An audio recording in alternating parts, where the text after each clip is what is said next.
La comandante Elena Vázquez miraba fijamente el mensaje en su pantalla. Las palabras brillaban en letras rojas que parecían quemarle los ojos. Evacuación inmediata ordenada. Todas las fuerzas Terran deben retirarse a una distancia segura. No inicien combate con la flota enemiga. Lo leyó 3 veces antes de que el significado realmente calara. El alto mando quería que huyera. Quería que toda la séptima flota diera media vuelta y escapara como animales asustados.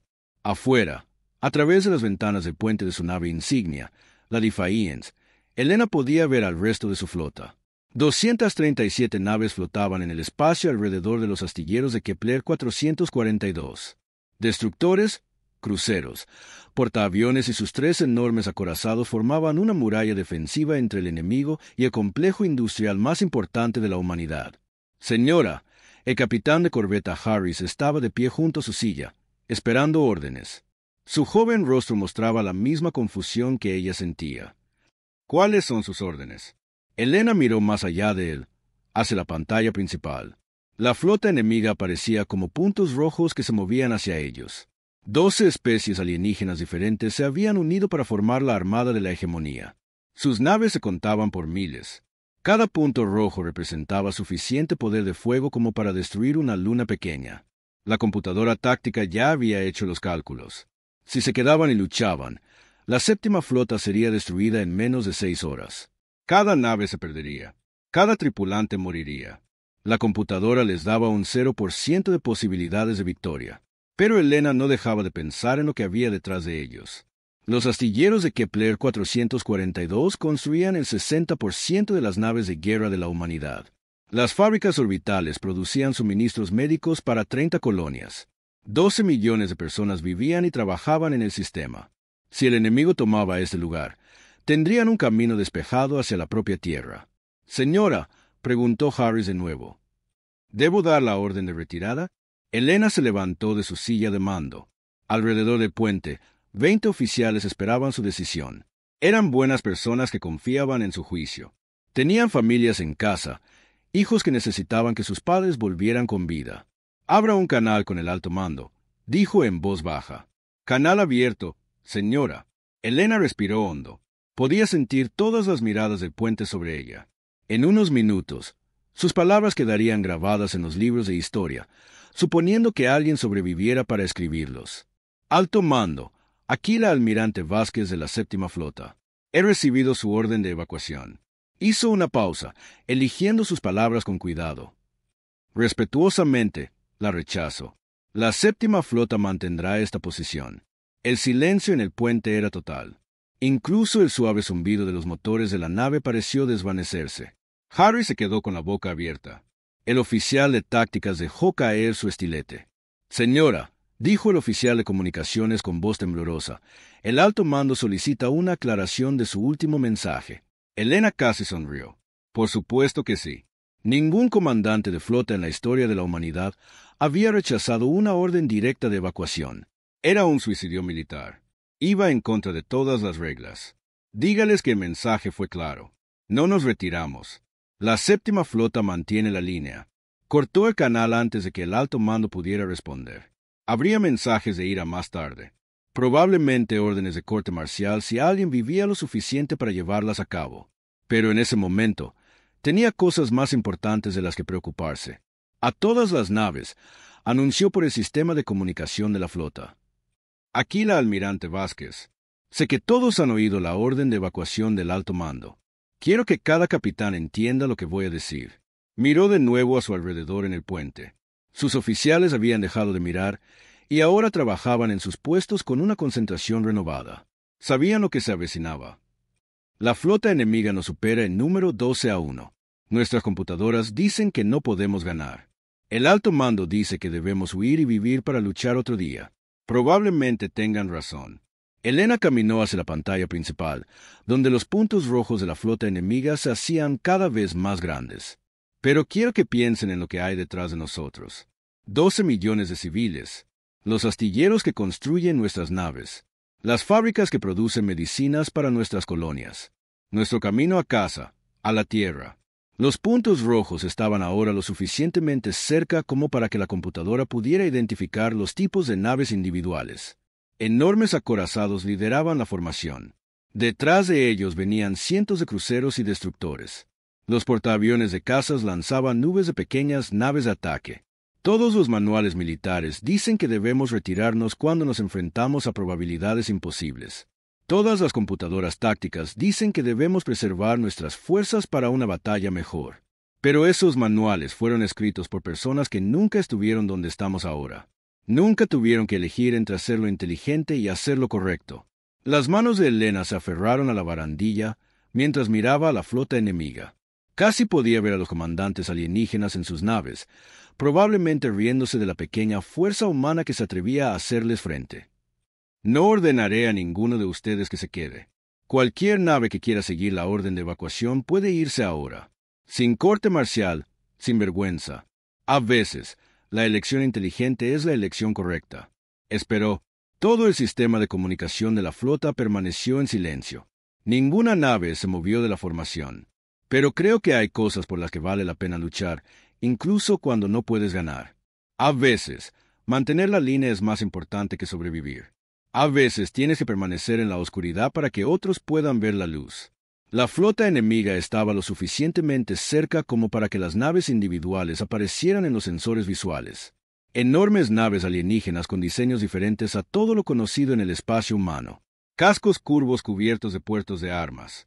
Naves construidas por especies que habían conquistado la mitad de la galaxia. A cada nave de esta flota, ustedes se ofrecieron como voluntarios para servir. Juraron proteger a la humanidad y a nuestras colonias. Hoy, tenemos la oportunidad de demostrar que ese juramento significa algo. Hoy, demostraremos a la galaxia lo que hacen los humanos cuando la lucha parece desesperada. Elena volvió a su silla de mando. A su alrededor, la tripulación del puente trabajaba con una eficiencia silenciosa.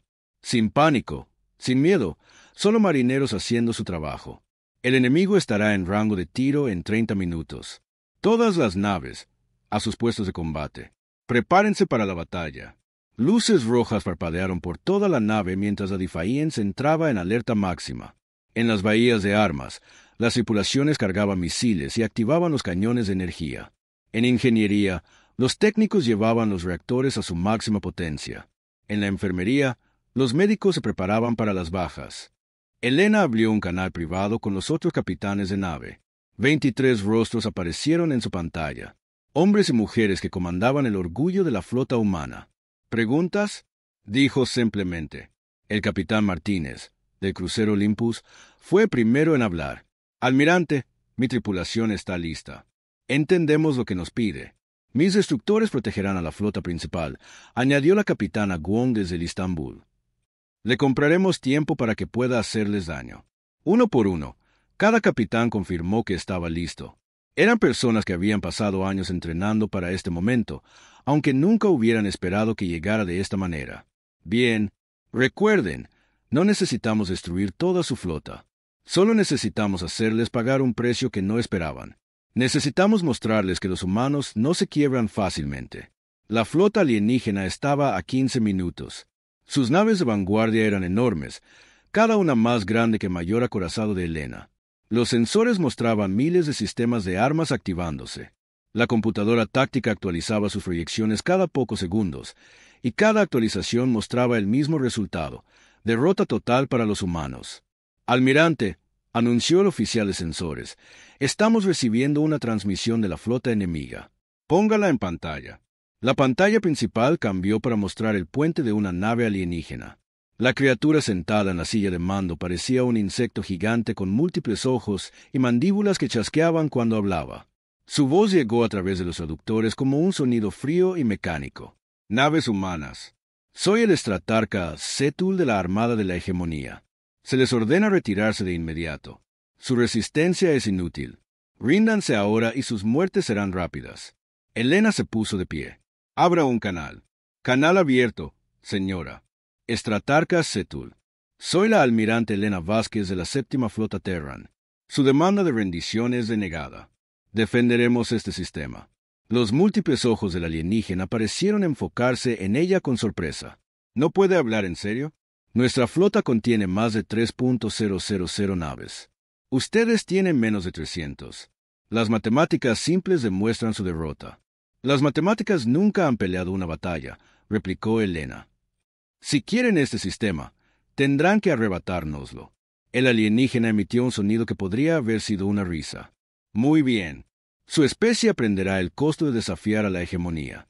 Todas las naves, comiencen el ataque. La transmisión terminó. Elena se recostó en su silla de mando y observó cómo la flota enemiga aceleraba hacia ellos. 10 minutos. Comenzaría la verdadera batalla. Todas las naves, anunció a su flota. Recuerden por qué luchamos. Cada minuto que los detengamos aquí es un minuto más para que nuestra gente se prepare. Cada nave que destruimos es una amenaza menos para nuestras colonias. Hagan que cada disparo cuente. Los primeros misiles enemigos aparecieron en los sensores, lanzados desde el rango máximo. Cientos de estelas blancas cruzaron la oscuridad entre las dos flotas. Sistemas de defensa de punto en línea, ordenó Elena. Devuelvan el fuego. Los propios misiles de la séptima flota fueron lanzados en respuesta, salvas más pequeñas dirigidas a las naves de vanguardia del enemigo. Las dos olas de armas se cruzaron en el espacio, y entonces comenzó la muerte. Elena se aferró a su silla mientras la nave se estremecía por las explosiones cercanas. En la pantalla principal, vio cómo las naves humanas desaparecían en breves destellos de luz. El destructor Fearless recibió un impacto directo y se partió en dos. El crucero Fénix perdió sus motores principales y quedó a la deriva, indefenso. Pero los humanos estaban contraatacando. Elena sonrió con amargura mientras veía una de sus salvas de misiles atravesar los escudos de un crucero alienígena. La nave enemiga explotó en una brillante bola de fuego que iluminó el espacio por kilómetros a la redonda. «Esa es una», dijo en voz baja. La flota alienígena seguía avanzando. Más misiles llenaron el espacio entre las flotas. Rayos de energía surcaban la oscuridad, buscando objetivos. Naves de ambos bandos morían en el fuego cruzado. El oficial de tácticas de Elena contaba las pérdidas. «Almirante, hemos perdido 12 naves hasta ahora. Se estiman las pérdidas enemigas en 6 naves. No era un buen intercambio, pero era mejor de lo que las computadoras habían predicho. Los alienígenas estaban aprendiendo que los humanos podían luchar. Señora», dijo el oficial de comunicaciones, «estoy recibiendo informes de toda la flota. Los capitanes solicitan permiso para iniciar ataques de embestida». Elena asintió. Era exactamente lo que había esperado. Cuando las naves humanas estaban demasiado dañadas para luchar eficazmente, sus capitanes intentarían embestir a las naves enemigas.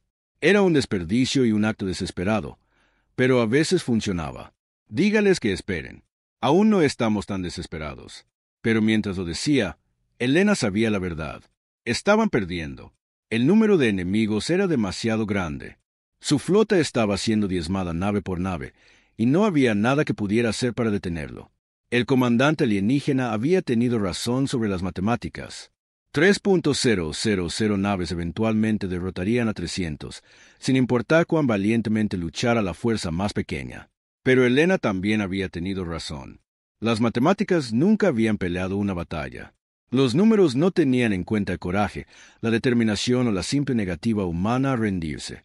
Mientras la batalla rugía a su alrededor, Elena abrió un canal hacia la Tierra. El mensaje tardaría horas en llegar a casa, pero quería que sus superiores entendieran lo que estaba sucediendo allí. «Alto mando, aquí la almirante Vázquez. La séptima flota está en combate con fuerzas enemigas en Kepler 442. Estamos en gran inferioridad numérica, pero mantenemos la posición. Las bajas aumentan, pero la moral sigue alta.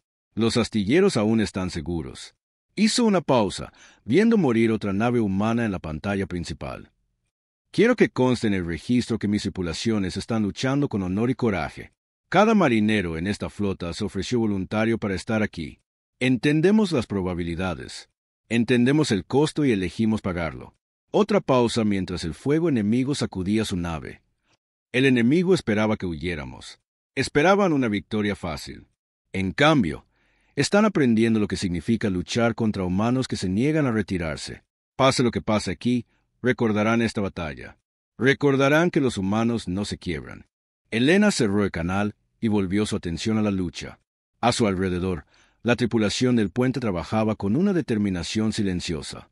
Sabían que probablemente iban a morir, pero también sabían que estaban marcando la diferencia. En la pantalla principal, la flota enemiga presionaba, nave tras nave avanzando hacia la línea defensiva humana. Pero su avance era más lento ahora, más cauteloso. Habían esperado barrer la resistencia humana como si fuera polvo. En cambio, estaban aprendiendo que algo de polvo podía cortar como el cristal. La batalla estaba lejos de terminar, pero Helena ya había logrado algo importante. Le había mostrado a la galaxia que los humanos lucharían contra probabilidades imposibles. Había demostrado que había cosas por las que valía la pena morir. Ahora solo tenía que asegurarse de que su sacrificio valiera para algo. El primer día de batalla terminó con cifras que confundieron a las computadoras alienígenas. El estratarca Cetul miraba fijamente su pantalla táctica en su cámara de mando, sus múltiples ojos tratando de procesar información que no tenía sentido. Su flota había perdido 47 naves. Los humanos habían perdido 93. Bajo cualquier medida matemática, esto era una victoria para la hegemonía. Sus fuerzas aún superaban al enemigo en más de 10-1. La flota humana ya debería haber sido completamente destruida. Pero los humanos seguían luchando. Evaluación táctica, ordenó Cetul a su asesor principal, una criatura alta de piel gris y sin emociones visibles. El enemigo continúa resistiendo más allá de los parámetros previstos, respondió el asesor con voz plana. Nuestras computadoras de batalla no pueden explicar su comportamiento. Cuando las naves alcanzan niveles de daño crítico, deberían retirarse o rendirse. En cambio, intensifican sus ataques. Cetul chasqueó sus mandíbulas, una señal de frustración en su especie. Había conquistado 17 sistemas estelares para la hegemonía. Cada enemigo anterior había seguido patrones lógicos. Sufrían suficientes daños y se retiraban. Perdían suficientes naves y se rendían. Era simple causa y efecto. Pero los humanos parecían operar con reglas diferentes. Muéstrame la grabación del incidente del destructor, ordenó. La pantalla principal cambió para mostrar imágenes de un momento anterior de la batalla. Un destructor humano, gravemente dañado y perdiendo atmósfera, había acelerado directamente hacia uno de los cruceros de Cetul. Las armas de la nave humana estaban en su mayoría destruidas. Sus escudos estaban caídos. Cualquier capitán racional habría intentado escapar. En cambio, el capitán humano había embestido su nave moribunda contra la nave alienígena mucho más grande a casi la velocidad de la luz. Ambas naves habían sido destruidas instantáneamente. Reproduce la transmisión, dijo Cetul. La grabación incluía el mensaje final del capitán humano. Su nave se estaba desmoronando a su alrededor, con fuego y humo llenando su puente, pero su voz se mantuvo firme. Aquí el capitán Torres del Indomitable. Mi nave se ha ido, pero me los llevo conmigo, bastardos. Por las colonias, por la tierra, por todos los que no pudimos salvar. La transmisión terminó con la doble explosión que había iluminado el espacio como una nueva estrella. Cetul había visto ataques suicidas antes. Las especies desesperadas a veces los intentaban al enfrentarse a la derrota, pero esos ataques provenían del pánico y el miedo. El capitán Torres había sonado tranquilo, casi en paz. Había elegido morir como una decisión táctica, no como un arrebato emocional. ¿Cuántos incidentes similares hemos registrado?, preguntó Cetul.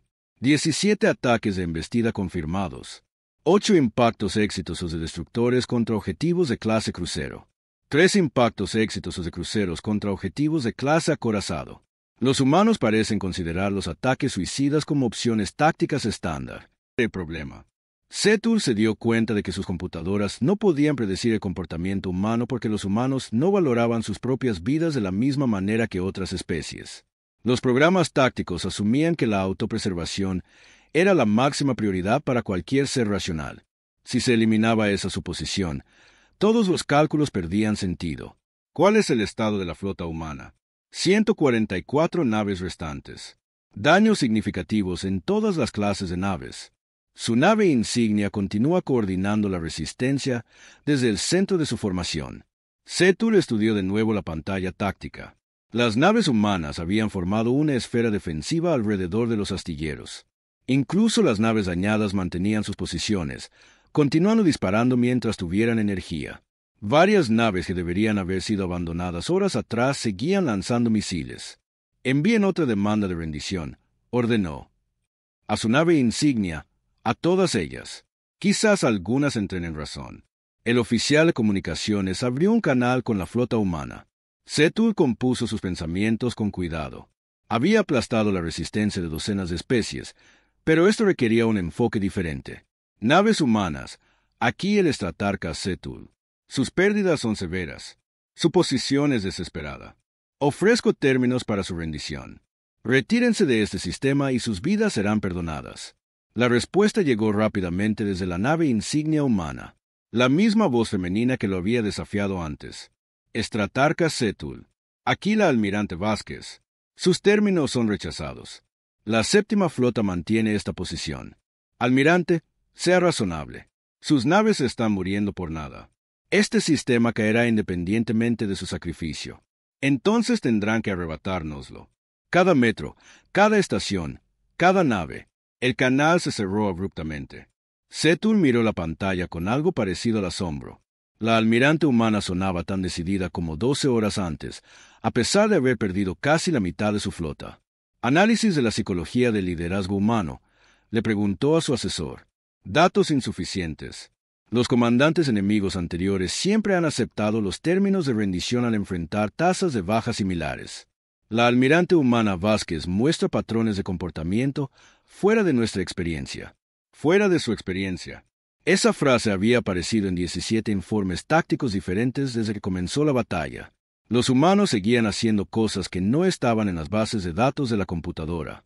Señor, anunció su operador de sensores, los humanos están reposicionando su flota. Setul observó la pantalla táctica mientras las naves humanas supervivientes comenzaban a moverse. En lugar de retroceder a una posición más segura, en realidad estaban avanzando. Las naves dañadas que deberían haber estado en la retaguardia se movían al frente de su formación. ¿Qué están haciendo? Desconocido, señor.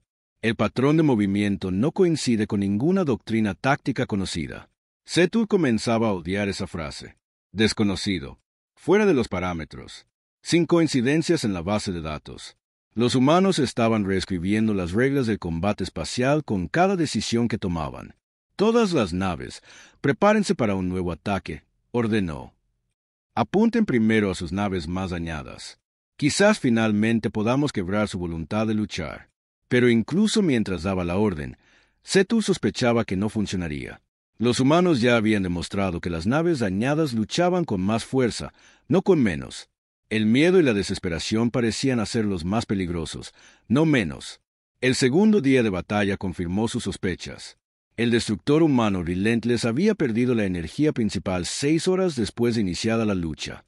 Su capitana, una joven llamada Sarah Kim, había seguido luchando usando sistemas de respaldo y controles manuales. Cuando las fuerzas de Setul intentaron acabar con la nave lisiada, la capitana Kim hizo algo sin precedentes. Ordenó a su tripulación que abriera los tubos de misiles manualmente y los cargara a mano. Sin guía por computadora ni asistencia de energía, sus marineros movieron físicamente misiles de 300 kilogramos a través de pasillos dañados y los cargaron en los tubos de lanzamiento. Luego los disparó a quemarropa contra un crucero enemigo. Los escudos de crucero no pudieron soportar armas disparadas desde tan corta distancia.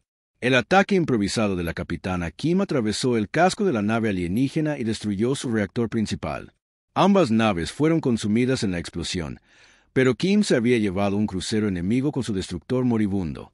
Su mensaje final fue grabado por naves cercanas. Carga manual completada, solución de tiro fijada. Nos vemos en el infierno.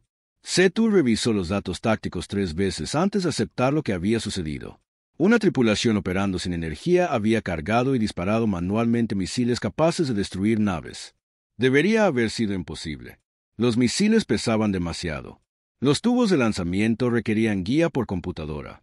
El estrés físico debería haber matado a los humanos que intentaran tal tarea, pero lo habían hecho de todos modos. Señor, informó su asesor. Estamos recibiendo comunicaciones de las otras flotas de la hegemonía. Solicitan actualizaciones sobre nuestro progreso aquí. Las mandíbulas de Setul chasquearon con irritación. Los otros comandantes esperaban que hubiera terminado esta batalla en cuestión de horas. En cambio, estaba luchando contra una fuerza 1/10 parte del tamaño de su propia flota. Dígales que la resistencia humana es más fuerte de lo previsto. Requerimos tiempo adicional para completar la operación.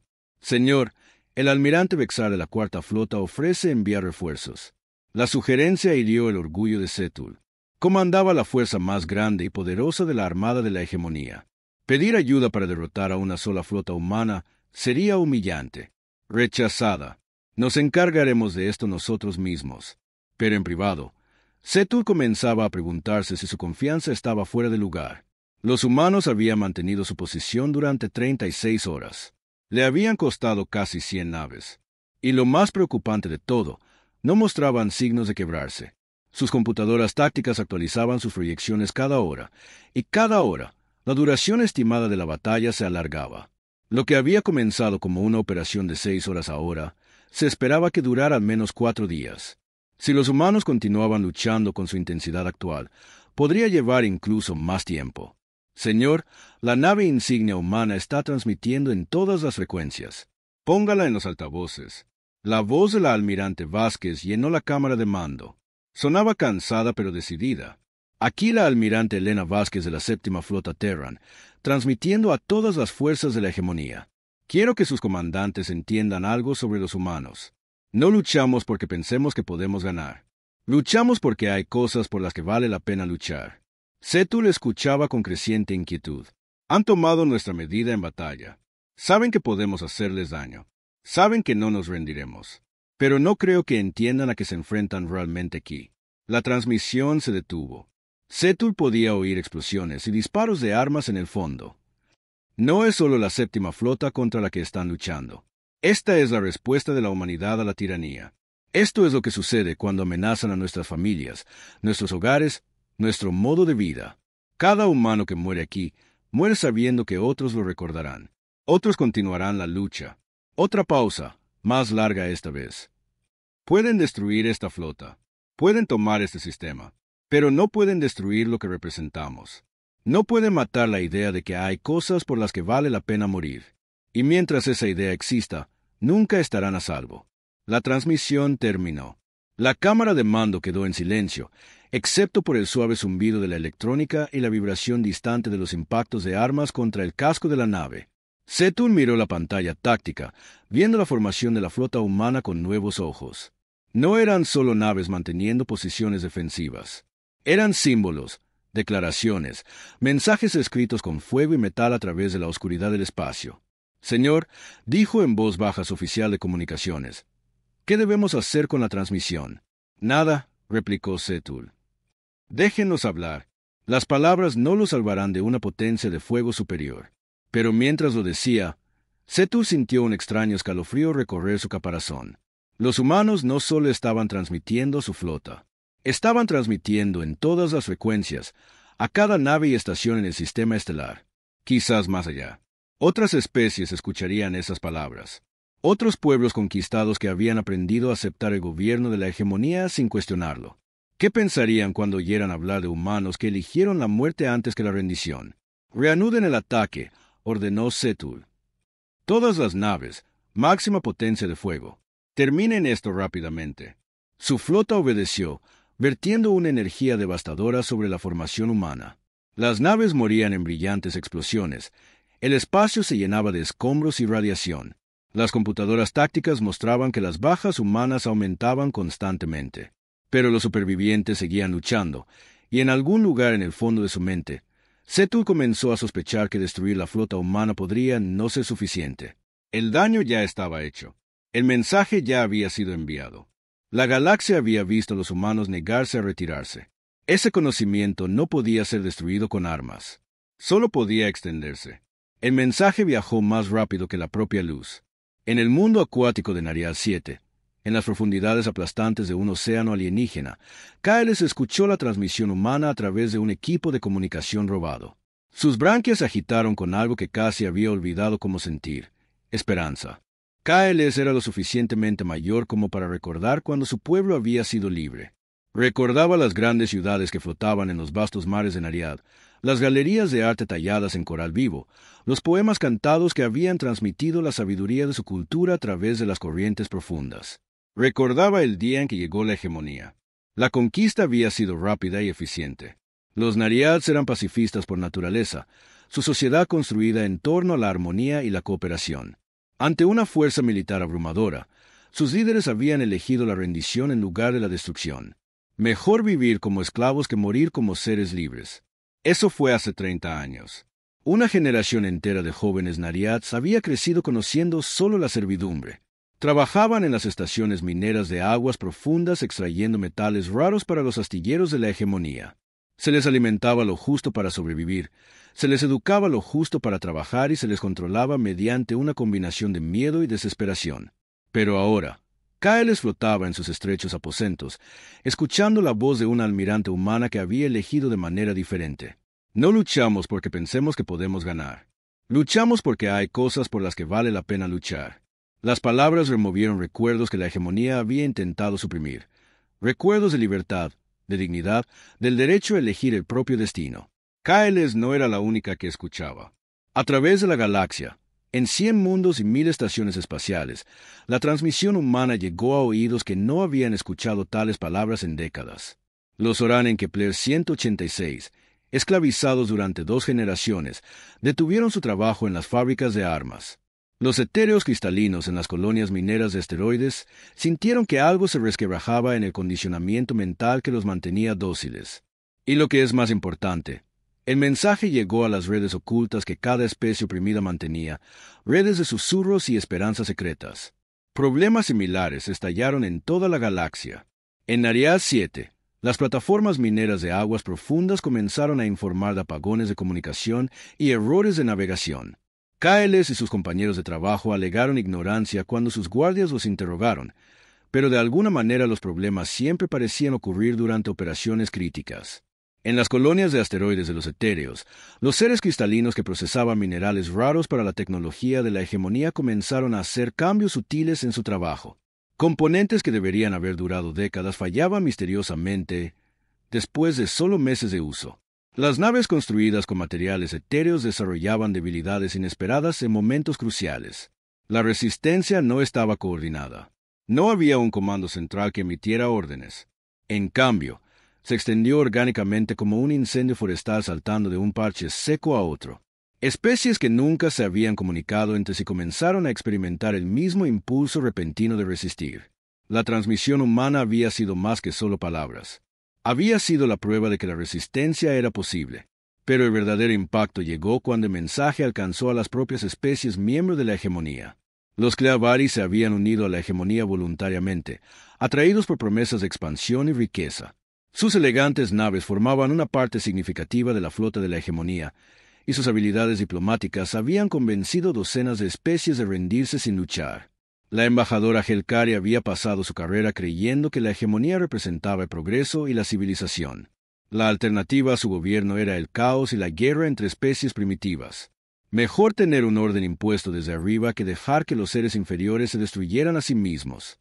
Pero mientras escuchaba las palabras de la almirante humana desde su oficina en el mundo capital de la hegemonía, Helcari sintió que preguntas incómodas agitaban en su mente. No luchamos porque pensemos que podemos ganar. Luchamos porque hay cosas por las que vale la pena luchar. ¿Qué eran esas cosas, exactamente? ¿Qué podía ser tan importante como para que toda una flota eligiera la aniquilación en lugar de la retirada?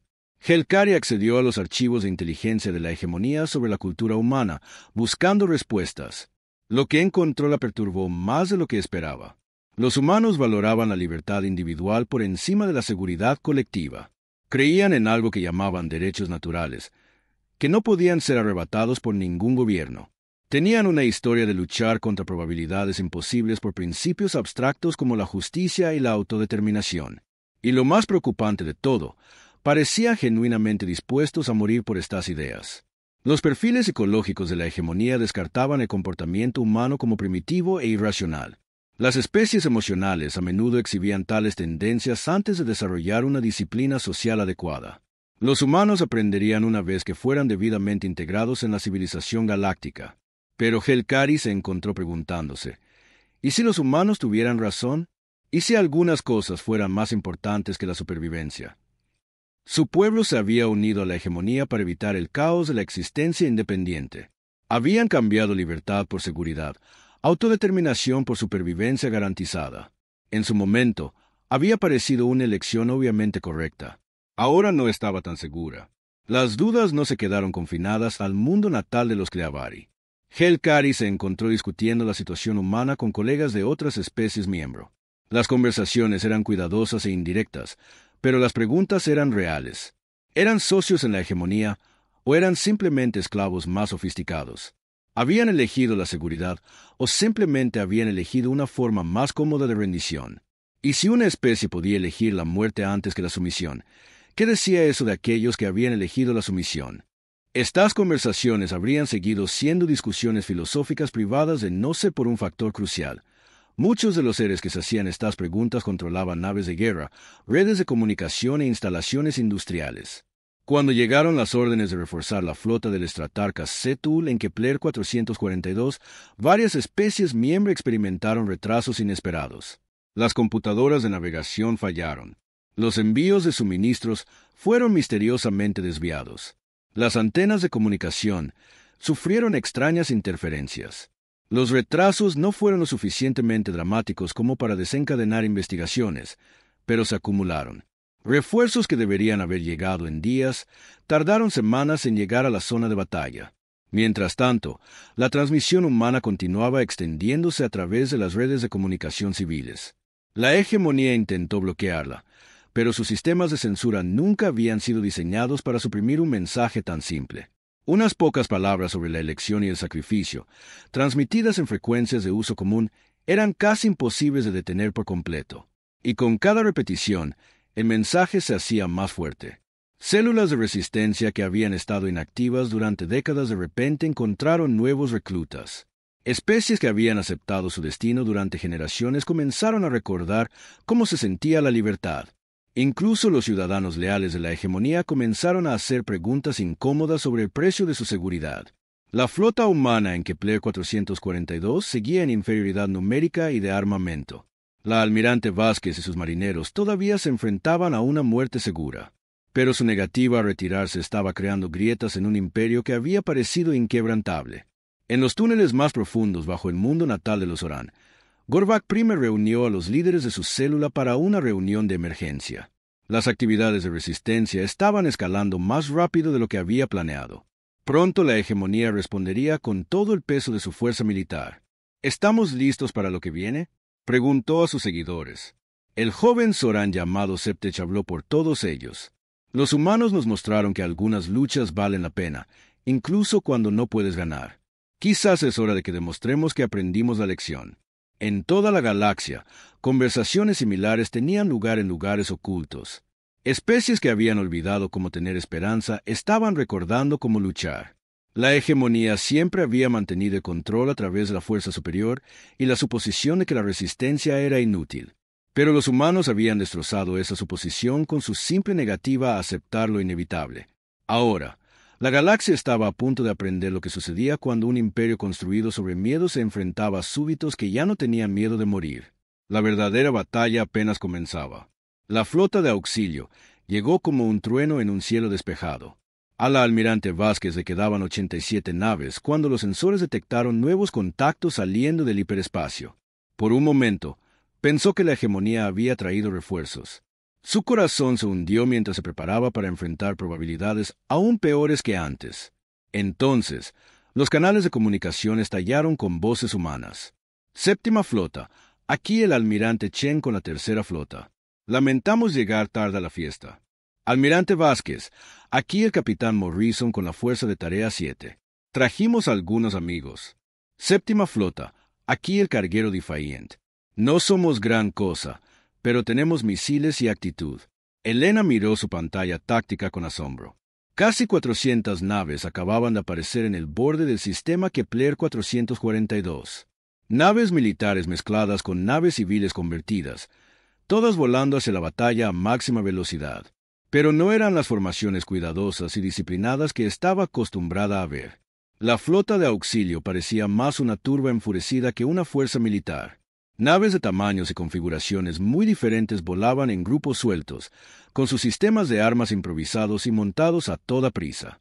Almirante, dijo su oficial de comunicaciones, el almirante Chen solicita un canal privado. Póngala en línea. El rostro de Sarah Chen apareció en la pantalla de Elena. La comandante de la tercera flota parecía exhausta, como si no hubiera dormido en días. Detrás de ella, Elena podía ver un puente que había sido modificado apresuradamente con controles de armas y blindaje adicionales. Elena, gracias a Dios que sigues viva. Llevamos 3 días forzando nuestros motores al límite para llegar aquí. Sara, ¿Qué demonios está pasando? Esas naves contigo, algunas son naves civiles.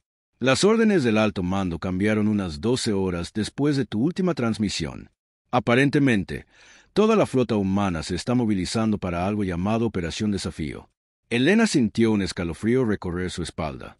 ¿Movilización total? Eso no ha sucedido desde las guerras de las colonias. Se pone más extraño. La mitad de mi fuerza de tarea está compuesta por voluntarios, pilotos de carga, equipos de minería, incluso algunos capitanes de líneas de pasajeros. Oyeron hablar de su resistencia aquí y exigieron ayudar. En su pantalla táctica, Elena observó la flota que se acercaba con nuevos ojos. Eso explicaba las formaciones caóticas y las armas improvisadas.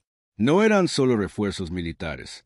Eran humanos comunes que lo habían dejado todo para unirse a una lucha que posiblemente no podían ganar. Almirante, anunció su oficial de tácticas. La flota de la hegemonía se está reposicionando para enfrentar a los recién llegados. Parece que están dividiendo sus fuerzas. Elena sonrió con amargura. El estratarca Setu probablemente esperaba refuerzos humanos eventualmente, pero no así. El comandante alienígena estaría tratando de calcular el nivel de amenaza de 400 naves que no seguía ninguna doctrina táctica reconocible. Todas las naves, anunció Elena a su maltrecha flota. Prepárense para apoyar a las fuerzas entrantes. Muéstrenles cómo lucha la séptima flota. La segunda batalla de Kepler 442 comenzó cuando la capitana María Santos, del carguero convertido Dieter Menashen, abrió fuego con armas que no deberían haber existido. Santos había comandado un transporte de grano apenas una semana antes. Cuando la noticia de la resistencia de la séptima flota llegó a las redes de transporte civil, ella había ofrecido su nave y su tripulación para la conversión militar. La adaptación había sido apresurada e improvisada, pero los resultados eran innegablemente efectivos. El Dieter Menashen ahora llevaba 40 misiles de grado militar en bodegas que habían sido diseñadas para envíos de trigo. Su puente estaba protegido por placas de blindaje soldadas por técnicos voluntarios. Su tripulación incluía 2 artilleros profesionales, un exingeniero militar y una docena de civiles que nunca habían disparado un arma en su vida. Cuando Santos apuntó a un crucero de la hegemonía y disparó toda su carga de misiles en una sola salva, las computadoras de la nave enemiga no pudieron clasificar el ataque. Los misiles eran de grado militar, pero estaban siendo disparados desde una nave registrada como transporte civil. Los patrones de ataque no coincidían con ninguna doctrina táctica humana conocida. Los sistemas defensivos de crucero dudaron durante segundos cruciales, tratando de determinar la respuesta adecuada a una amenaza imposible. Esa vacilación fue suficiente. El aluvión improvisado de Santos atravesó los escudos de la nave alienígena y paralizó sus motores principales. Objetivo destruido, anunció Santos con calma, como si hundiera naves de guerra alienígenas todos los días. Recargando para la segunda salva. Escenas similares se desarrollaron en toda la flota de auxilio. Naves que nunca habían sido diseñadas para el combate se enfrentaban a naves que las superaban masivamente en armamento. Tripulaciones con un entrenamiento militar mínimo superaban en combate a soldados alienígenas profesionales a través de pura determinación y tácticas creativas. El carguero New York, comandado por el capitán Rodríguez, había sido equipado con un único y masivo cañón de energía que utilizaba toda su red eléctrica. El arma solo podía disparar una vez cada 10 minutos, pero cada disparo era lo suficientemente potente como para dañar un acorazado. Rodríguez cargaba directamente contra las naves enemigas, absorbía su fuego mientras sus escudos aguantaban, lanzaba su devastador ataque a quemarropa y luego se retiraba mientras su arma se recargaba. La línea de pasajeros Golden Gate, capitaneada por una anciana llamada Elizabeth Harper, había sido convertida en una plataforma de misiles con puertos de disparo cortados a través de su casco. La nave de Harper parecía que se estaba cayendo a pedazos, pero su puntería era lo suficientemente precisa como para lanzar misiles a través de las formaciones enemigas sin alcanzar a las naves amigas. Lo más inquietante para las fuerzas de la hegemonía fue la nave minera Excavator, comandada por un hombre llamado Hake Thompson. Thompson había reemplazado el equipo de perforación de su nave con armas de energía de grado militar, creando una nave que podía cortar los cascos enemigos como si fueran mantequilla. Sus tácticas eran simples y aterradoras. Embestir a las naves enemigas a toda velocidad mientras disparaba continuamente, usando la pesada construcción de su nave para sobrevivir a impactos que destruirían naves normales. «Esto es imposible», murmuró el estratarca Setun mientras observaba la pantalla táctica. No son naves de guerra. Son naves civiles convertidas con armas improvisadas. Deberían ser blancos fáciles. Pero su flota estaba sufriendo daños a un ritmo alarmante. Las naves civiles humanas luchaban con un abandono temerario que sus computadoras no podían predecir ni contrarrestar. Parecían ver sus naves como armas desechables en lugar de activos valiosos que debían preservarse. Señor, informó su oficial de tácticas, las naves civiles humanas están empleando ataques de embestida a un ritmo 3 veces mayor que sus naves militares. Las bajas proyectadas están excediendo los parámetros aceptables. ¿Cómo es posible? Las tripulaciones civiles deberían tener un entrenamiento de combate mínimo. Desconocido, señor. Sus patrones tácticos sugieren una amplia experiencia de combate, pero los registros de sus naves indican que se dedicaban al comercio pacífico hasta hace poco. Cetul estaba aprendiendo algo que los servicios de inteligencia de la hegemonía nunca habían entendido sobre los humanos. En su sociedad, la línea entre lo civil y lo militar era mucho más delgada que en otras especies. Los civiles humanos recibían entrenamiento militar básico, participaban en simulaciones de combate por entretenimiento y crecían con historias de últimas resistencias heroicas y victorias imposibles. Cuando llegó el llamado a defender a su especie, estos civiles aportaron habilidades y actitudes que la hegemonía nunca había encontrado en poblaciones conquistadas. Pero el desarrollo más impactante llegó cuando las fuerzas humanas revelaron su nueva doctrina táctica. El doctor Marcus Webb había pasado los 3 días desde el inicio de la batalla analizando las tácticas de la hegemonía desde su puesto de observación a bordo de una nave científica dañada. Como investigador militar, tenía acceso a registros detallados de sensores de cada enfrentamiento. Lo que descubrió lo cambió todo. Almirante Vázquez transmitió a la nave insignia humana. Encontré su debilidad. Elena aceptó la transmisión mientras su nave se enfrentaba a 3 cruceros enemigos simultáneamente. A su alrededor, la tripulación del puente trabajaba con la precisión mecánica de personas que habían estado luchando por sus vidas durante días. Doctor Webb, a menos que haya inventado un rayo de la muerte, no estoy segura de cuánta ayuda puede ser en este momento. Mejor que un rayo de la muerte, almirante. Descubrí cómo piensan. El rostro emocionado de Webb apareció en la pantalla de Elena.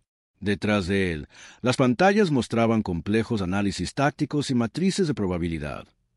Toda la doctrina militar de la hegemonía se basa en respuestas predecibles a amenazas calculadas. Sus naves siempre toman la acción más eficiente basada en el análisis matemático. Nunca desperdician recursos en ataques de baja probabilidad. Eso es sentido común militar básico, doctor. Exactamente. Pero esa es también su debilidad. No pueden adaptarse a enemigos que ignoran el sentido común militar básico. Cada vez que hacemos algo tácticamente descabellado, sus computadoras tienen que recalcular todo desde cero. Elena comenzó a entender. ¿Sugiere que formalicemos el caos como doctrina de batalla? Sugiero que hagamos lo que los humanos hacen mejor, lo imposible. La hegemonía espera un comportamiento racional. Si les damos un comportamiento irracional, podemos quebrar su capacidad de responder eficazmente. En cuestión de horas, la flota humana comenzó a implementar lo que llamaron el Proyecto Berserker. Las naves comenzaron a operar de maneras que llevaban tanto a las tripulaciones como la tecnología más allá de los límites seguros. Los pilotos se inyectaron estimulantes de combate que incapacitarían a la mayoría de las especies alienígenas. Los ingenieros ajustaron manualmente las configuraciones de los reactores durante la batalla, arriesgándose a fallas catastróficas por aumentos marginales de potencia. Tripulaciones enteras ofrecieron voluntarias para misiones con 0 probabilidad estadística de supervivencia. Los resultados fueron inmediatos y devastadores. El escuadrón de destructores de Capitán Morrison ejecutó lo que se conoció como el Gambito de Kepler, una carrera de ataque sincronizada a través del centro de la formación de la hegemonía que debería haber resultado en bajas totales para la fuerza atacante. En cambio, los pilotos de Morrison usaron la propia previsibilidad táctica del enemigo en su contra, explotando ventanas de tiempo de una fracción de segundo que solo existían porque la hegemonía seguía patrones de enfrentamiento calculados. El escuadrón de Morrison sufrió grandes pérdidas, pero destruyeron 6 cruceros enemigos y dañaron un acorazado en una sola pasada. Más importante aún, demostraron que la locura humana podía ser utilizada como arma contra oponentes que dependían demasiado del análisis lógico. Aquí el comandante Morrison a todas las fuerzas humanas. Se confirma la efectividad del Gambito de Kepler. Se recomienda la implementación inmediata en todas las unidades de combate. En minutos, las naves humanas en toda la zona de batalla comenzaron a ejecutar ataques similares. escuadrones que deberían haber sido aniquilados. En cambio, se abrieron paso a través de las formaciones enemigas como cuchillos en la mantequilla. La ventaja táctica de la hegemonía se estaba evaporando mientras sus computadoras luchaban por predecir el comportamiento humano. Pero el verdadero avance se produjo cuando las naves civiles comenzaron a coordinarse con las naves militares. La capitana Santos, del carguero convertido Determination, había estado observando con interés las nuevas tácticas de las naves militares. Como civil, no estaba sujeta a regulaciones militares ni a protocolos de seguridad. Cuando vio la oportunidad de apoyar la carrera de ataque de Morrison, tomó una decisión que habría sido imposible para un oficial militar profesional. Cargó su bodega con todos los dispositivos explosivos que su tripulación pudo encontrar y voló directamente al centro de la formación de la hegemonía. En el momento crítico, activó una detonación manual que convirtió su nave en una bomba masiva. La explosión eliminó 4 naves enemigas y creó una brecha en su formación que permitió a 3 cruceros humanos abrirse paso y atacar directamente la nave de mando de la hegemonía. El sacrificio de Santos se convirtió en el modelo de lo que los humanos llamaron la iniciativa civil. Cargueros convertidos, naves mineras y líneas de pasajeros comenzaron a ejecutar ataques que ningún comandante militar cuerdo aprobaría. Usaron tácticas que ignoraban todos los principios del combate espacial, logrando resultados que deberían haber sido imposibles. Las fuerzas de la hegemonía se encontraron enfrentando un enemigo que se negaba a seguir ninguna regla de guerra conocida. Su tecnología y números superiores se volvían irrelevantes contra oponentes que trataban sus propias vidas como recursos tácticos que debían gastarse para obtener el máximo efecto. Señor, informó el asesor de Setul, nuestras tasas de bajas han aumentado en un 400% desde la llegada de los refuerzos humanos. A este ritmo, perderemos la efectividad de combate en 18 horas. Setul miró la pantalla táctica con creciente incredulidad. Su masiva flota estaba siendo sistemáticamente destruida por una fuerza de naves de guerra improvisadas y civiles suicidas. Debería haber sido imposible, pero imposible. Estaba aprendiendo. Era lo que los humanos hacían mejor. Envíen un mensaje prioritario al alto mando, ordenó. Soliciten refuerzos inmediatos. Todas las flotas disponibles.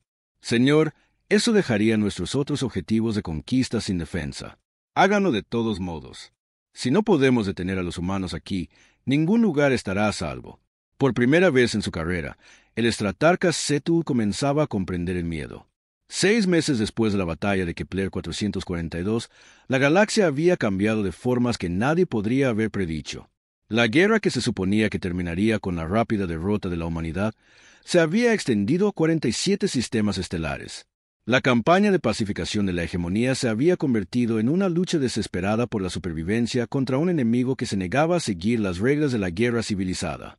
La almirante Elena Vázquez estaba en el puente de su nueva nave insignia, la Indomitable, observando la pantalla táctica mientras las fuerzas humanas se preparaban para lo que llamaban Operación Pandora. A su alrededor, la tripulación de mando trabajaba con la eficiencia silenciosa de personas que habían aprendido a tratar lo imposible como algo rutinario. La Indomitable no era como las naves que Elena había comandado antes de la guerra. Construida en los astilleros orbitales que su flota había muerto por proteger, incorporaba lecciones aprendidas de meses de combate contra tecnología superior. El blindaje de la nave estaba diseñado para absorber daños masivos sin dejar de funcionar. Sus armas estaban configuradas para el combate a corta distancia, donde las ventajas humanas en tiempo de reacción y flexibilidad táctica eran más efectivas. Y lo más importante, la Indomitable estaba tripulada por personas que habían demostrado que preferirían morir antes que rendirse. Almirante, informó su oficial de comunicaciones, todas las fuerzas de tarea informan que están listas para la fase final. Elena asintió y activó el sistema de comunicación de toda la flota. A través de 17 sistemas estelares, las fuerzas humanas esperaban sus palabras. Naves militares, naves civiles convertidas e incluso naves enemigas capturadas que ahora ondeaban banderas humanas. Todas las unidades, aquí la almirante Vázquez. En 12 horas, ejecutaremos ataques simultáneos en 17 mundos centrales de la hegemonía. El enemigo espera que sigamos la doctrina militar convencional. Esperan que preservemos nuestras fuerzas y busquemos enfrentamientos ventajosos. Hizo una pausa, mirando los rostros de la tripulación de su puente. Estas personas se habían ofrecido voluntarias para una misión que todas las simulaciones por computadora decían que era imposible. Están equivocados. Vamos a golpearlos en todas partes a la vez con tácticas que no pueden predecir y armas que no pueden contrarrestar. Vamos a mostrarles lo que sucede cuando los depredadores se convierten en presa. El plan era audaz más allá de cualquier cosa intentada en la historia militar galáctica. Las fuerzas humanas atacarían 17 mundos diferentes simultáneamente usando saltos hiperespaciales que llevaban tanto a las naves como a las tripulaciones más allá de los límites seguros. Los ataques ignorarían todos los principios de la ciencia militar, golpeando objetivos que deberían haber sido inexpugnables.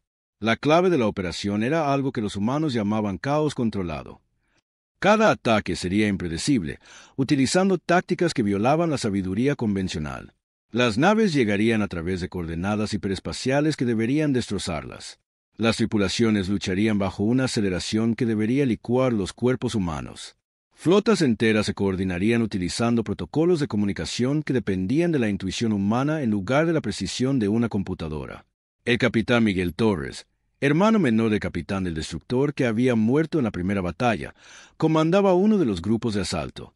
Su nave, la Retribution, era un carguero convertido que había sido modificado mucho más allá de las especificaciones de su diseño original. Miguel había pasado meses estudiando las grabaciones tácticas de la batalla final de su hermano. Entendió lo que el capitán Torres había descubierto en esos últimos momentos. La mayor fortaleza del enemigo era también su mayor debilidad. La hegemonía siempre calculaba la respuesta más eficiente a cualquier amenaza, lo que significaba que nunca desperdiciaban recursos en objetivos imposibles. La misión de Miguel era demostrar que imposible era solo otra palabra para inesperado. Todas las naves, anunció a su escuadrón. Recuerden por qué estamos aquí. Cada nave alienígena que destruimos es una amenaza menos para la Tierra. Cada mundo que liberamos es una prueba de que la tiranía no es inevitable. Sus naves salieron del hiperespacio directamente sobre Vorak Prime, el mundo capital de la hegemonía. Era el planeta más fuertemente defendido del espacio conocido, protegido por fortalezas orbitales que podían destruir flotas enteras. También era el último lugar donde el enemigo esperaba un asalto directo de un puñado de cargueros convertidos. La red defensiva se está activando, informó el oficial de tácticas de Miguel. Están tratando de apuntarnos, pero nuestro vector de aproximación no coincide con ningún patrón de ataque en sus bases de datos. Miguel sonrió con amargura. Era exactamente con lo que habían contado. Las computadoras de la hegemonía estaban tratando de clasificar su pequeña fuerza como una amenaza mayor que requería una respuesta masiva o como una molestia menor que debía ser ignorada.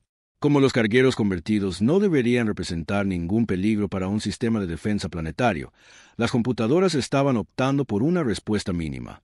Todas las naves implementen la maniobra Torres. Aceleración máxima, aproximación directa a la estación de mando principal. La maniobra Torres llevaba el nombre del hermano de Miguel, quien había demostrado que a veces el ataque más efectivo era el que nadie esperaba. En lugar de tratar de abrirse paso a través de la red defensiva, las naves de Miguel volaron directamente hacia el objetivo más protegido del planeta. Las fortalezas orbitales abrieron fuego, pero sus sistemas de puntería estaban calibrados para grandes acciones de flota, no para naves pequeñas que volaban en patrones de ataque que no tenían sentido táctico. Rayos de energía diseñados para destruir acorazados pasaron de largo junto a cargueros que maniobraban como cazas. La nave de Miguel se estremeció mientras el fuego defensivo acorralaba su posición, pero la Retribution se mantuvo unida. A su alrededor, su tripulación civil convertida trabajaba con la determinación de personas que habían elegido estar allí. Señor, anunció su ingeniero, el reactor está al 150% de su capacidad nominal. Estamos entrando en territorio peligroso. ¿Puede darme más potencia? Señor, si lo fuerzo más, o explotaremos o abriremos un agujero en el espacio-tiempo. Deme más potencia de todos modos. Hoy no jugamos a lo seguro. La Retribution aceleró a velocidades que deberían haber aplastado a su tripulación, utilizando amortiguadores gravitacionales que no habían sido probados en tales extremos. Detrás de ellos, el resto del escuadrón de Miguel lo seguía en una formación que desafiaba todos los principios de un vuelo espacial seguro. Se estaban acercando a la estación de mando cuando las fuerzas de la hegemonía finalmente entendieron lo que estaba sucediendo. La pequeña fuerza humana no estaba tratando de ganar una batalla convencional. Estaban tratando de hacer algo que debería haber sido imposible.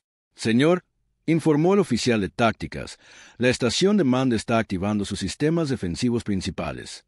Finalmente nos están tomando en serio. Miguel estudió la pantalla táctica. La estación de mando era una estructura masiva diseñada para coordinar la defensa de todo el planeta. Destruirla no eliminaría las fortalezas orbitales, pero las dejaría confundidas y sin coordinación. Más importante aún, demostraría que ninguna posición de la hegemonía estaba realmente a salvo de un ataque. Todas las naves, prepárense para la velocidad de embestida. Vamos a abrir un agujero en su estructura de mando que nunca olvidarán. Lo que sucedió a continuación se convirtió en materia de leyenda en los círculos militares humanos. La Rotrevuschen, forzando sus motores más allá de cualquier límite seguro, aceleró directamente hacia la estación de mando mientras absorbía el fuego de docenas de armas defensivas. La tripulación de Miguel trabajó frenéticamente para mantener la energía y la integridad estructural mientras su nave se desmoronaba a su alrededor. En el momento crítico, Miguel hizo algo de lo que su hermano habría estado orgulloso. En lugar de intentar embestir la estación directamente, activó una sobrecarga controlada del reactor que convirtió su nave en un misil guiado. La explosión no solo destruyó la estación de mando, creó una falla en cascada que eliminó 3 fortalezas orbitales cercanas y dejó una brecha en la red de defensa planetaria. La transmisión final de Miguel, emitida en todas las frecuencias, hizo eco de las últimas palabras de su hermano. Por la Tierra, por las colonias, por todos los que no pudimos salvar. La destrucción de la estación de mando de Vorak Prime fue solo uno de los 17 ataques simultáneos de ese día. En mundo tras mundo, las fuerzas humanas demostraron que ningún objetivo estaba fuera de su alcance. Naves que deberían haber sido destruidas libraron batallas imposibles y ganaron. Tripulaciones que deberían haberse rendido eligieron la muerte antes que la derrota. Pero la verdadera victoria no fue militar. Fue psicológica. A través de la galaxia, especies que habían aceptado el gobierno de la hegemonía durante generaciones vieron a las fuerzas humanas lograr lo imposible. El mito cuidadosamente mantenido de la invencibilidad de la hegemonía se desmoronó mientras cargueros convertidos destruían fortalezas orbitales y voluntarios civiles superaban en combate a soldados profesionales. En Arias 7, Caeles lideró a su pueblo en una rebelión abierta, apoderándose de las plataformas mineras de aguas profundas y transmitiendo mensajes de libertad a otros mundos. La raza acuática que había sido pacifista durante siglos redescubrió su capacidad para la ira justa. En Tau Delta 9, las células de resistencia de Gorbak Prime estallaron en una revolución a gran escala. Los Zoran que habían construido armas para sus opresores volvieron esas mismas armas contra las fuerzas de la hegemonía. Mundos industriales que habían sido fuentes de fuerza se convirtieron en campos de batalla. Incluso las especies miembros de la hegemonía comenzaron a cuestionar su lealtad. Los Cleavari que se habían unido voluntariamente se encontraron haciendo preguntas incómodas sobre el precio de su seguridad. Cuando los líderes de la hegemonía exigieron lealtad absoluta, frente a la agresión humana, algunos comandantes Cleavari optaron por retirar sus fuerzas en lugar de participar en lo que cada vez más veían como una guerra injusta. La confrontación final llegó cuando el estratarca Setul, al mando de la defensa de su mundo natal, se encontró ante una situación imposible. Sus fuerzas aún superaban en número a los humanos atacantes. Su tecnología aún era superior. Sus posiciones defensivas aún eran teóricamente inexpugnables. Pero la teoría nunca había importado menos. El ataque humano a Vortak Prime provino de 7 direcciones diferentes simultáneamente, utilizando tácticas que violaban todos los principios de la ciencia militar. Las naves llegaron a través de saltos hiperespaciales que deberían haber sido fatales. Las tripulaciones lucharon en condiciones que deberían haber sido imposibles. Y todo el asalto fue coordinado a través de protocolos de comunicación en el campo de batalla que dependían de la intuición humana en lugar del análisis informático. Setul observó con creciente horror cómo sus defensas perfectas se desmoronaban ante un enemigo que se negaba a aceptar la palabra imposible. Las naves humanas atravesaron su red orbital usando maniobras que sus computadoras no podían predecir. Las fuerzas de desembarco establecieron cabezas de playa en la superficie de su planeta a pesar de enfrentar una oposición abrumadora. Y lo más aterrador de todo, los humanos estaban transmitiendo su ataque en todas las frecuencias, mostrando a la galaxia que incluso el mundo capital de la hegemonía podía ser asaltado con éxito. Su asesor, fallos múltiples del sistema en toda la red defensiva. Los humanos están usando algún tipo de virus que ataca a nuestras computadoras tácticas. Imposible. Nuestros sistemas están aislados de redes externas. El virus parece transmitirse a través de nuestros propios sistemas de comunicación. Señor, cada vez que nuestras computadoras intentan analizar las tácticas humanas, se infectan con códigos de error que se propagan en cascada por la red. Setul se dio cuenta de lo que estaba sucediendo. Los humanos habían convertido su propia imprevisibilidad en un arma. Al usar tácticas que eran fundamentalmente ilógicas, habían creado ataques que literalmente rompían los sistemas informáticos de la hegemonía cuando intentaban analizarlos. «Retírense a perímetro defensivo interior», ordenó. «Haremos nuestra última defensa en la capital planetaria». Pero mientras daba la orden, Cetus sabía que era demasiado tarde. Los humanos ya habían ganado la única victoria que importaba. Habían demostrado que la hegemonía podía ser derrotada. La guerra no terminó con la victoria total de la humanidad, sino con algo más profundo, la transformación del propio orden galáctico. Las especies miembros de la hegemonía comenzaron a exigir la renegociación de sus acuerdos. Los pueblos conquistados declararon su independencia y la mantuvieron a través de la resistencia armada. El sistema de opresión cuidadosamente mantenido que había controlado la mitad de la galaxia durante siglos comenzó a colapsar. La almirante Elena Vázquez se encontró reuniéndose con representantes de docenas de especies para establecer lo que llamaron la Alianza de Mundos Libres. La reunión tuvo lugar en una estación neutral en el borde de lo que una vez fue el espacio de la hegemonía. La pregunta, dijo el consejero mayor Taineriel de los Etéreos, ¿es que viene ahora? El viejo orden está roto, ¿pero qué lo reemplazará? Elena miró alrededor de la mesa de conferencias a los rostros que representaban 100 mundos y especies diferentes. Algunos habían sido aliados, otros enemigos, y algunos nunca habían tomado partido hasta que los humanos les mostraron que la elección era posible. «Construimos algo mejor», dijo simplemente. «Demostramos que los seres pueden cooperar sin que un grupo domine a todos los demás. Le mostramos a la galaxia que la fuerza no tiene por qué significar opresión». Un joven delegado Soran, uno de los antiguos líderes de la célula de Gorbak Prime, habló. «¿Y si otros imperios se alzan para amenazar nuestra libertad?» Elena sonrió, pensando en todas las personas que habían muerto para hacer posible este momento. El capitán Torres, su hermano Miguel, los miles de marineros y civiles que habían elegido los principios por encima de la supervivencia. Entonces hacemos lo que los humanos hacen mejor. Nos mantenemos en la oscuridad para que otros puedan ver la luz. Luchamos contra probabilidades imposibles porque hay cosas por las que vale la pena luchar. Y nunca, jamás, nos retiramos cuando retirarse significa abandonar aquello en lo que creemos. La Alianza de Mundos Libres se estableció formalmente 3 meses después. Su carta fundacional incluía un principio simple que se conoció en toda la galaxia como la doctrina humana. Hay cosas por las que vale la pena luchar, incluso cuando no puedes ganar. Años más tarde, cuando los historiadores estudiaron la caída de la hegemonía y la transformación de la civilización galáctica, debatirían sobre las innovaciones tácticas, los cambios políticos y los desarrollos tecnológicos que lo hicieron posible. Pero siempre volverían al mismo momento crucial, cuando la almirante Elena Vázquez recibió una orden de evacuación y eligió desobedecerla. Porque a veces las batallas más importantes no se libran para ganar. Se libran para demostrar que algunas líneas no pueden cruzarse, algunos principios no pueden comprometerse, y algunas luchas valen la pena, sin importar las probabilidades. La humanidad se había negado a retirarse y, al hacerlo, le habían enseñado la galaxia cómo era el coraje. La verdadera batalla, la batalla por el alma de la civilización galáctica, se había ganado en el momento en que la primera nave humana eligió quedarse y luchar en lugar de huir y vivir. Todo lo demás eran solo matemáticas.